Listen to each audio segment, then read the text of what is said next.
when the biographers and historians write the history of the 20th century, Bill Gates is going to go down as the best businessman of our century, and Microsoft is one of the greatest companies of the 20th century. He and Paul Allen really saw from the beginning the kind of potential that it had to change the lives of all of us. By the time he went to college, it was probably beginning to be quite clear to him that what he was going to do was going to have to do with computers. What makes Gates so competitive is that he finds it fun. He finds this like a thrilling game, like the games he used to play as a kid. I think people would say that they perceive Microsoft as always playing with both feet on the foul line. I have no doubt that 100 years from now, he will be talked about in the same way that Rockefeller and Carnegie and Ford are talked about, as people who transformed an era.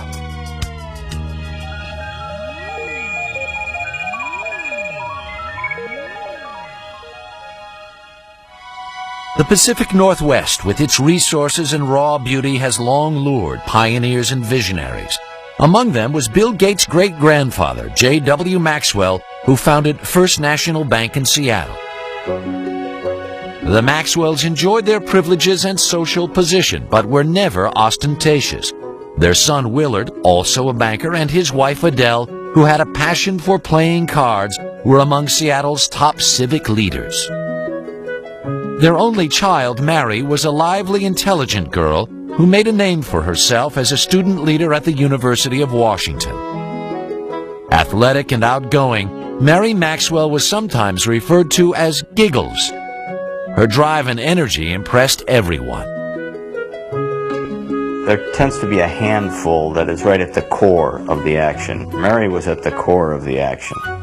Mary was unaffected, straightforward, charming, but immensely determined. It was at the university that Mary Maxwell met and fell in love with a quiet, scholarly young man named Bill Gates, Jr. Bill would go on to become one of Seattle's most prominent attorneys.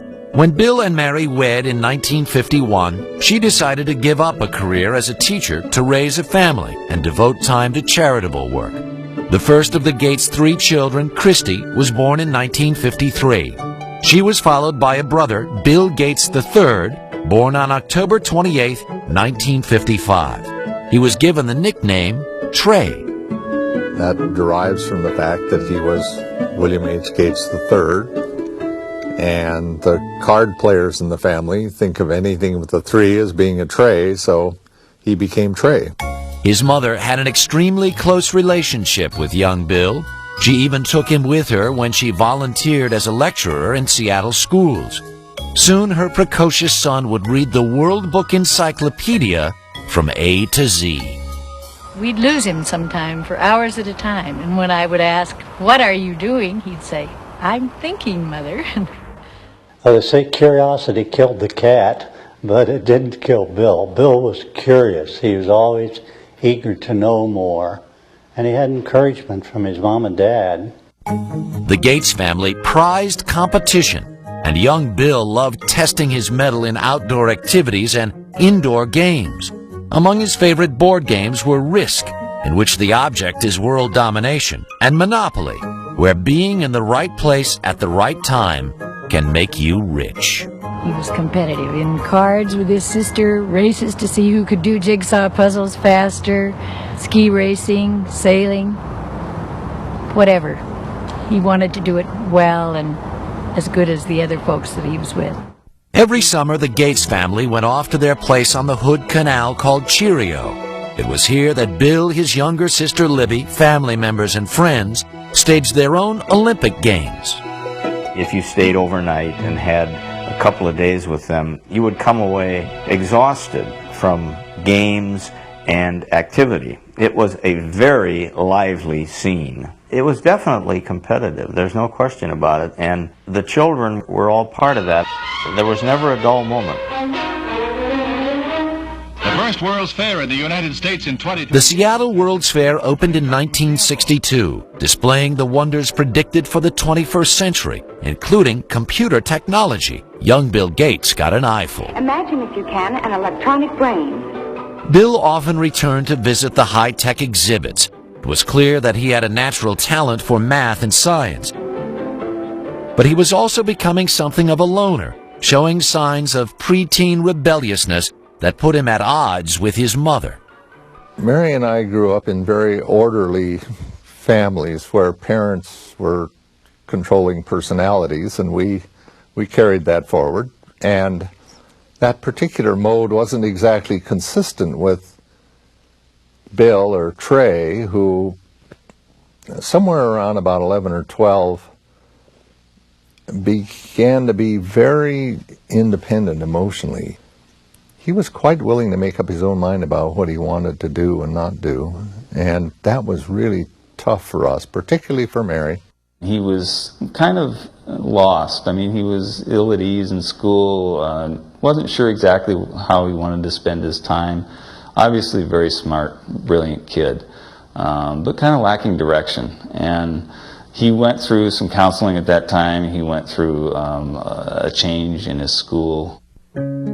While they believed in public education, Bill's parents realized he'd find more direction and discipline at Lakeside, Seattle's best private prep school. Lakeside only accepted the brightest and the best students, and at Lakeside, Bill began to blossom. He made new friends and relished academic challenge. He was an excellent math student. He was excellent across the board. I mean, he was a superb drama student and interested in reading all different kinds of books and so forth. So he wasn't just totally math science oriented. He had a wide breadth of interests. When Bill started high school in 1969, the U.S. space program was at its apex. Apollo 11 took men to the moon that July, and computers made it possible. They were giant machines that cost millions of dollars and required an army of people to run them. Most schools then could never consider buying a computer, but Lakeside had made an extraordinary deal that would be fateful for Bill Gates. A Seattle company offered the use of its computer through a teletype link to the school. Young Gates was immediately entranced by the possibilities of this primitive machine and started spending every free moment in the computer room. The story has often been told, and it's completely true, that he would get up at night and leave and go over to work on the computer and come back, and we wouldn't know that he'd been gone. As I recall, the headmaster here was asked at a parents' meeting once, "Do you have a drug problem here at the school?" And his response was, "No, I don't think we have a drug problem, but we do have a number of students that are hooked on computers." Bill Gates shared this addiction with an upperclassman named Paul Allen. They could not have been more different. Allen was 2 years older and substantially larger. Allen was quiet and contemplative. Bill could be shrill and confrontational. Who knew this odd couple would change the world?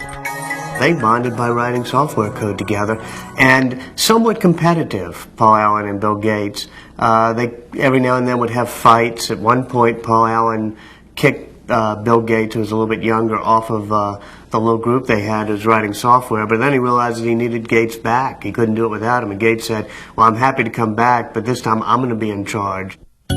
By 1970, when Bill was just 15, he and Paul Allen went into business together. They made $20,000 with a computer program. Co-host can figure it out. Clearly, Gates was still Microsoft's best salesman, but from now on, it wouldn't be all business for the boss.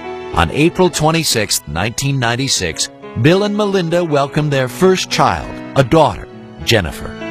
He just loves that little girl. It's just so marvelous to see. It's very gratifying to a father to see his own son have the same feeling about children that I did about him and his sisters. So it's really gratifying. At the age of 42, Bill Gates was an icon of the American establishment. the richest man in the world with a personal net worth of more than $50 billion, and a member of a power elite, which included President Bill Clinton, who shared his newfound enthusiasm for golf. The Gates style never meant flaunting wealth, but Bill spent considerable money for convenience and comfort. In 1997, Bill, his wife, and his daughter moved into a $54 million dream house. Along with family and guest quarters, there is a library housing the Leonardo da Vinci notebook for which Gates paid more than $30 million.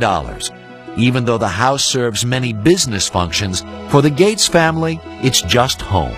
It's a remarkably family-friendly home, given what it is. I remember the first time going there after it was fully finished, walking through it and seeing, little Tykes cars in various places and things like that. I mean, this is not an antiseptic home that you feel afraid to touch anything or sit anywhere. While Gates may live in a high-tech palace, he has maintained the sense of public service Mary Gates gave all her children. He has committed himself to giving away the bulk of his fortune with the help of his wife and father through the William H. Gates Foundations.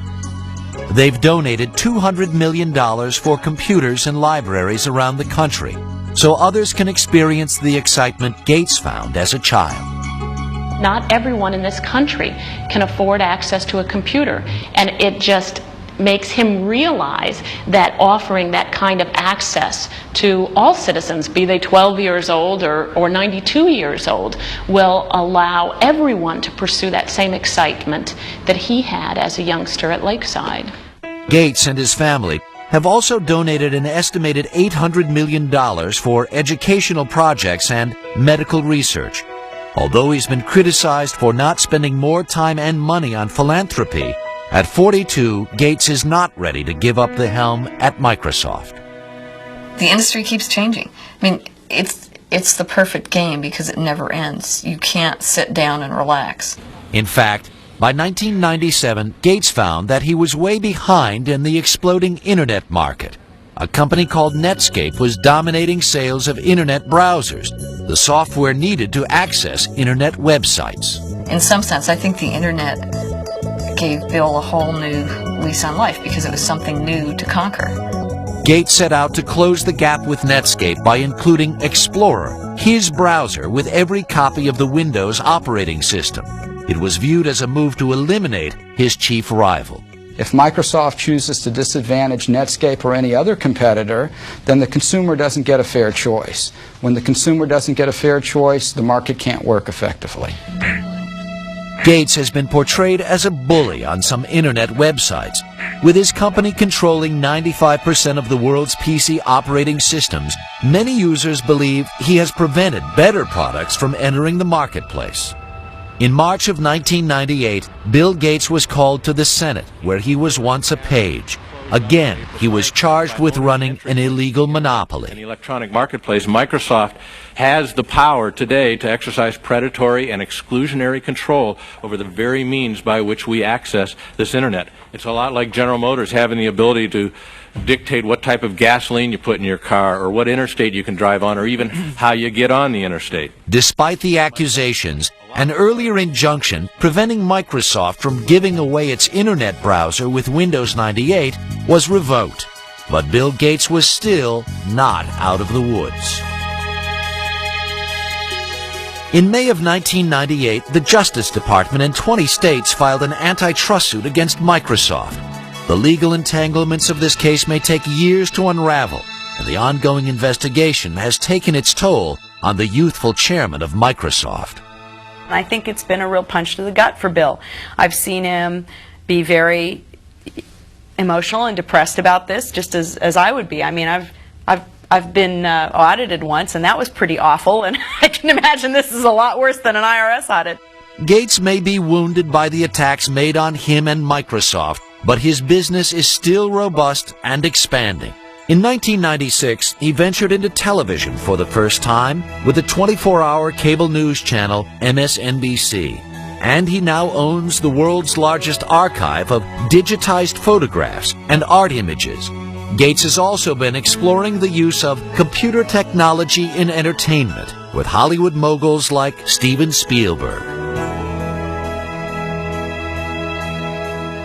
Bill Gates is still competing.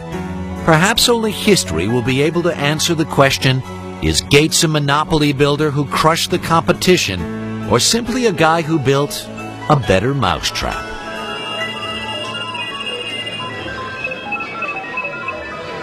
When the biographers and historians write the history of the 20th century, Bill Gates is going to go down as the best businessman of our century, and Microsoft is one of the greatest companies of the 20th century. It's remarkable what this company has managed to do in so short a time. This is one of the great success stories of the 20th century.